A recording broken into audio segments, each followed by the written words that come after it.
Quel est le tracas qu'il y a à envoyer actuellement des chars en Ukraine? Oui, il y a un tracas, il y a un problème, et ça vous concerne. Oui, vous voulez savoir ce que c'est?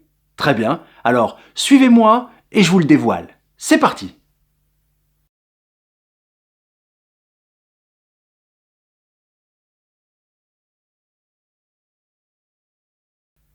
Bonjour, c'est Lorcieux.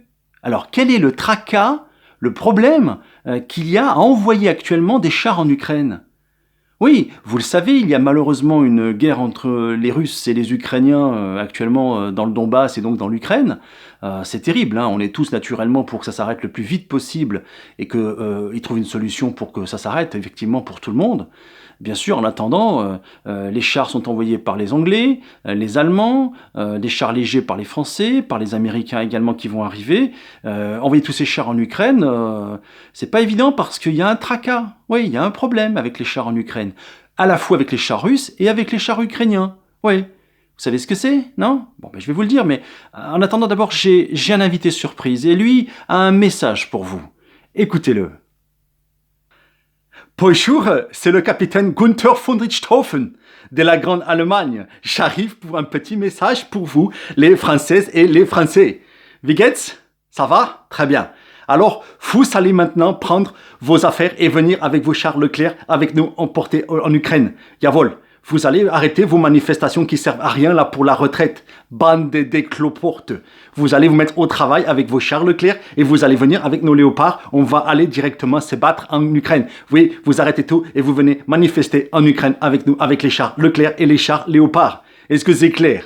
Parce que si vous faites pas ça, nous, on va arriver comme en mai 40 avec nos chars sur Paris et toute la France et on va encore vous botter le cul, les petites Françaises et les petits Français. Jawohl, jawohl. Hast du verstanden? Est-ce que vous avez compris? Jawohl, gut. Auf Wiedersehen et à bientôt. Merci au capitaine Gunther von Richthofen de la Grande Allemagne pour tous ses conseils et son invitation. Nous tenons bien sûr à avoir d'excellentes relations avec nos voisins allemands et nous les remercions sincèrement pour cette intervention.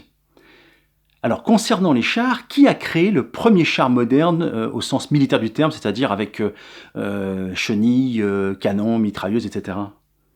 Eh bien, ce sont les Britanniques, en 1912. Juste avant la Première Guerre mondiale, ils ont créé le Mark I, qui a été donc un succès pendant la Première Guerre mondiale, accompagné par le char français, le Renault FT-17, à partir de 1917. Et ces deux chars ont permis donc de gagner la guerre face aux Allemands pendant la Première Guerre mondiale. Tout à fait. Voilà. Alors, concernant le tracas qu'il y a avec les chars actuellement en Ukraine, que ce soit les chars ukrainiens et les chars russes, ben, écoutez, c'est simple.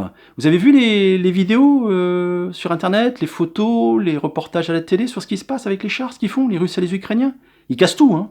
Ils arrivent, ils cassent les forêts, les lapins, les petits canards, tout. Et puis alors ils polluent. Vous avez vu là, les chars, ça pollue un max. Les pots d'échappement, la fumée noire qui sort, ça pollue leurs chars russes et les chars ukrainiens. Absolument. Donc il y a un problème, il y a un tracas.